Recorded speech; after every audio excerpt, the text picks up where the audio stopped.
The Great God Pan. Written by Arthur Machen. Narrated by Remy, Militello. Part 1. The Experiment. I'm glad you came, Clark. Very glad indeed. I was not sure you could spare the time. I was able to make arrangements for a few days. Things are not very lively just now. But have you no misgivings, Raymond? Is it absolutely safe? The two men were slowly pacing the terrace in front of Dr. Raymond's house.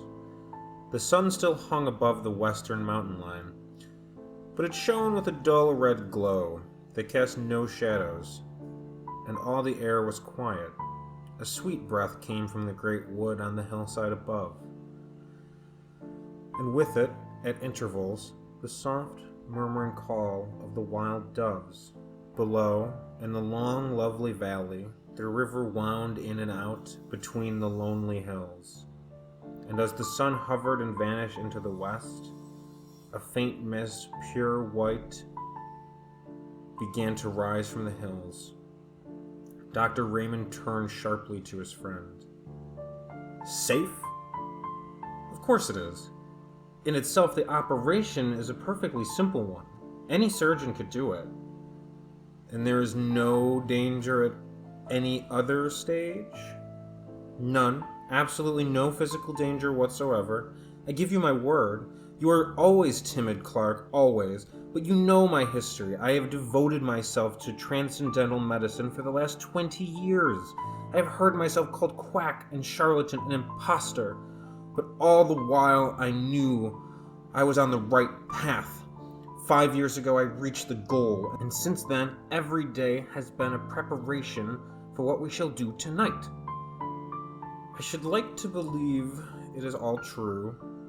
Clark knit his brows and looked doubtfully at Dr. Raymond. Are you perfectly sure, Raymond, that your theory is not a phantasmagoria? A splendid vision? Certainly, but a mere vision after all? Dr. Raymond stopped in his walk and turned sharply. He was a middle-aged man, gaunt and thin, of a pale yellow complexion. But as he answered Clark and faced him, there was a flush on his cheek. Look about you, Clark. You see the mountain and hill following after hill. As wave on wave, you see the woods and orchard, the fields of ripe corn, and the meadows reaching to the reeds bed by the river. You see me standing here beside you and hear my voice. But I tell you that all these things, yes, from the star that has just shone out in the sky to the solid ground beneath our feet, I say that all these are but dreams and shadows, the shadows that hide the real world from our eyes. There is a real world, but it is beyond this glamour and this vision, beyond these chassis and a Ross, dreams and a career, beyond them all, beyond a veil. I do not know whether any human being has ever lifted that veil, but I do know, Clark, that you and I shall see, if lifted this very night and before another's eyes. You may think this all strange nonsense. It may be strange, but it is true, and the ancients knew what lifting the veil means. They called it seeing the god Pan. Clark shivered. The white mist gathering over the river was chilly. It is wonderful indeed, he said. We are standing on the brink of a strange world, Raymond. If what you say is true, I suppose the knife is absolutely necessary? Yes, a slight lesion in the gray matter, that is all. A trifling rearrangement of certain cells, a microscopical alteration that would escape the attention of 99 brain specialists out of 100. I don't want to bother you with shop, Clark. I might give you a mass of technical detail which would sound very imposing and would leave you as enlightened as you are now. But I suppose you have read, casually in out-of-the-way corners of your paper, that immense strides have been made recently in the physiology of the brain. I saw a paragraph the other day about Digby's theory and Brown-Faber's discoveries. Theories and discoveries. Where they are standing now, I stood 15 years ago. And I need not tell you that I have not been standing still for the last 15 years. It will be enough if I say that 5 years ago I made the discovery that I alluded to when I said that 10 years ago I reached the goal. After years of labor, after years of toiling and groping in the dark, after days and nights of disappointment and sometimes of despair, in which I use now and then to tremble and grow cold with the thought that perhaps there were others seeking for what I sought, at last, after so long, a pang of sudden joy thrilled my soul, and I knew that the long journey was at an end, by what seemed then and still seems a chance. The suggestion of a moment's idle thought followed up upon familiar lines and paths that I had tracked 100 times already. The great truth burst upon me, and I saw, mapped out in lines of sight, a whole world, a sphere unknown, continents and islands and great oceans in which no ship has sailed, to my belief, since a man first lifted up his eyes and beheld the sun, and the stars of heaven and the quiet earth beneath. You will think this all high-flown language, Clark, but it is hard to be literal. And yet, I do not know whether what I'm hinting at cannot be set forth in plain and lonely terms. For instance, this world of ours is pretty well girded now with the telegraph wires and cables. Thought, with something less than the speed of thought, flashes from north to south across the floods and the desert places. Suppose that an electrician of today were suddenly to perceive that he and his friends have merely been playing with pebbles and mistaking them for the foundations of the world. Suppose that such a man saw uttermost space lie open before the curtain. The worlds of men flash forth to the sun and beyond the sun into the systems beyond, and the voice of articulate speaking men echo in the waste void that bound our thought. As analogies go, that is a pretty good analogy of what I have done. You can understand now a little of what I felt as I stood here one evening. It was a summer evening, and that valley looked as much as it does now. I stood here and saw before me the unutterable, the unthinkable gulf that yawns profound between two worlds, the world of matter and the world of spirit. I saw the great empty deep stretch dim before me, and in that instant a bridge of light leapt from the earth to the unknown shore, and the abyss was spanned. You may look in Brown-Faber's book if you like, and you will find that to the present day men of science are unable to account for the presence or to specify the functions of a certain group of nerve cells in the brain. That group is, as it were, land to let, a mere waste place for fanciful theories. I am not in the position of Brown-Faber and the specialists. I am perfectly instructed as to the possible functions of those nerve centers in the scheme of things. I can set free the current with a touch. I can complete the communication between this world of sense, and we shall be able to finish the sentence later on. Yes, the knife is necessary, but think what the knife will effect. It will level utterly the solid wall of sense, and probably for the first time since man was made, a spirit will gaze on a spirit world. Clark, Mary will see the god Pan. But you remember what you wrote to me? I thought it would be requisite that she... He whispered the rest into the doctor's ear. Not at all, not at all. That is nonsense. I assure you, indeed, it is better as it is. I am quite certain of that. Consider the matter well, Raymond. It's a great responsibility. Something might go wrong. You would be a miserable man for the rest of your days. No, I think not. Even if the worst happened, as you know, I rescued Mary from the gutter, and from almost certain starvation when she was a child. I think her life is mine to use as I see fit. Come, it's getting late. We had better go in. Dr. Raymond led the way into the house, through the hall, and down a long, dark passage. He took a key from his pocket and opened a heavy door,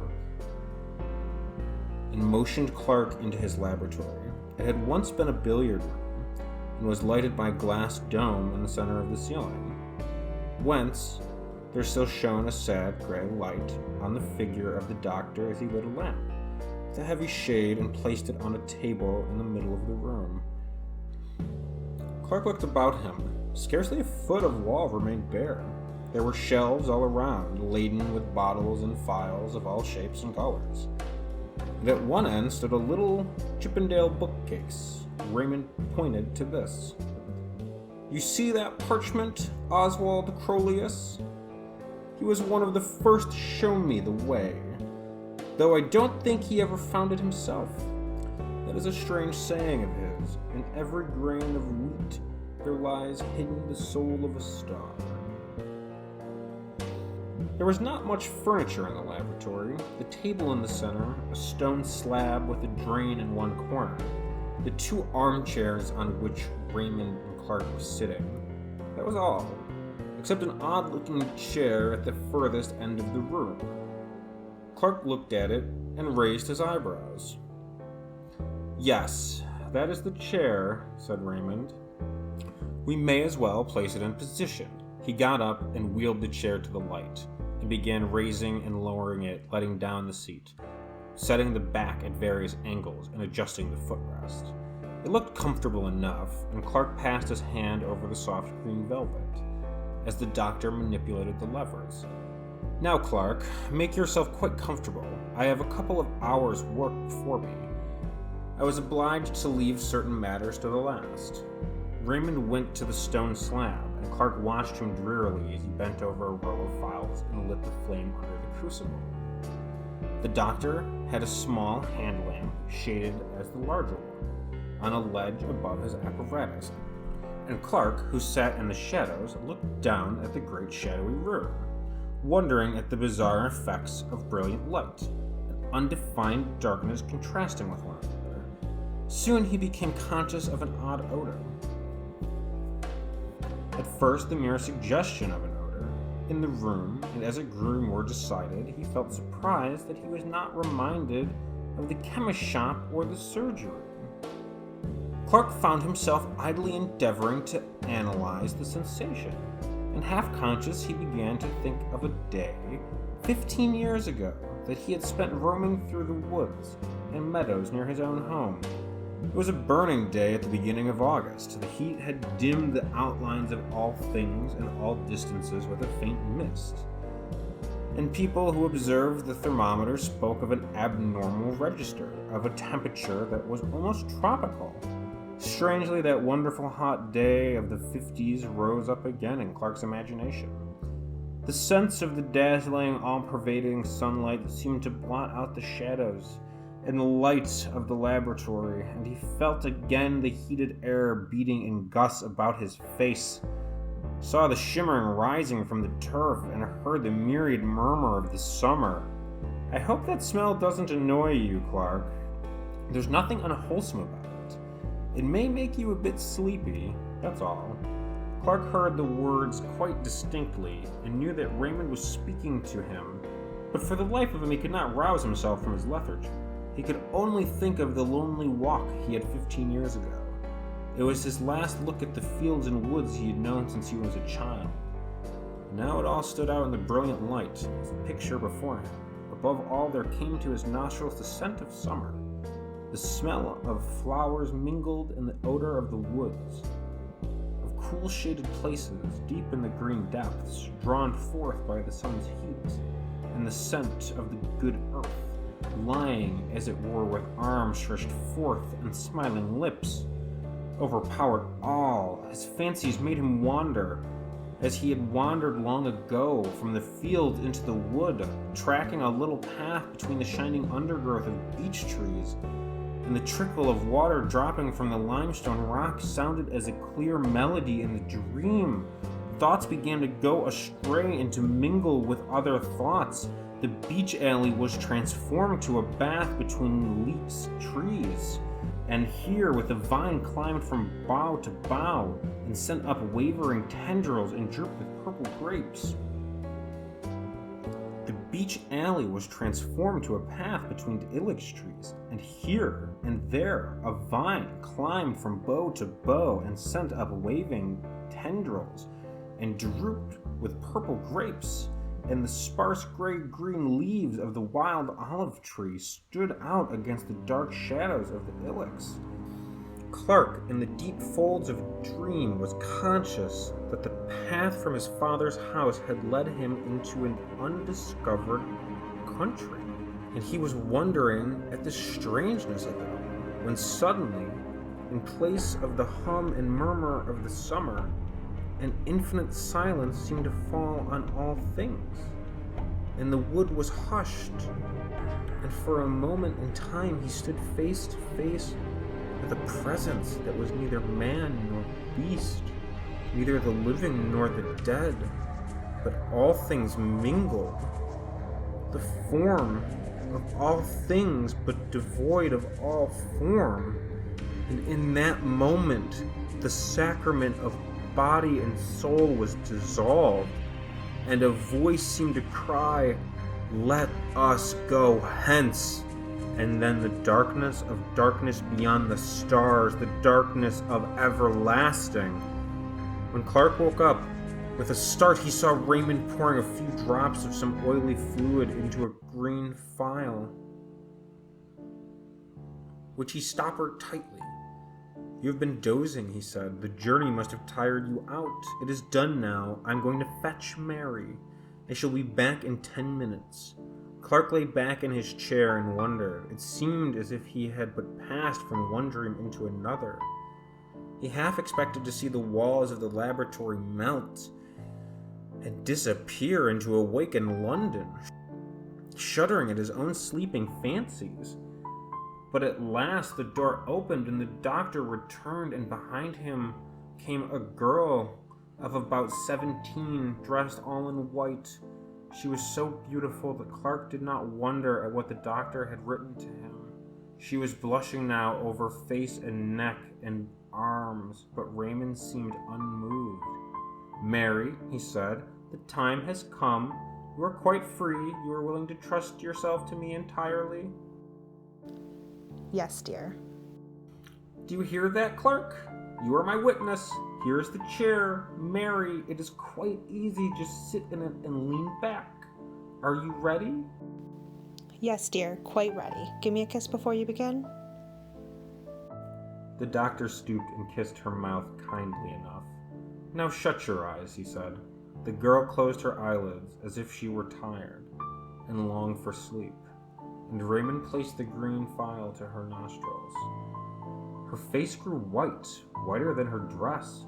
She struggled faintly, and then, with the feeling of submission strong within her, crossed her arms upon her breast, as a little child about to say her prayers. The bright light of the lamp fell upon her, and Clark watched changes fleeting over her face as the changes of the hills when the summer clouds float across the sun. And then she lay all white and still, and the doctor turned up one of her eyelids. She was quite unconscious.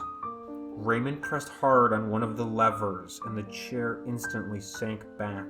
Clark saw him cutting away a circle like a tonsure from her hair, and the lamp was moved nearer. Raymond took a small glittering instrument from a little case, and Clark turned away shudderingly.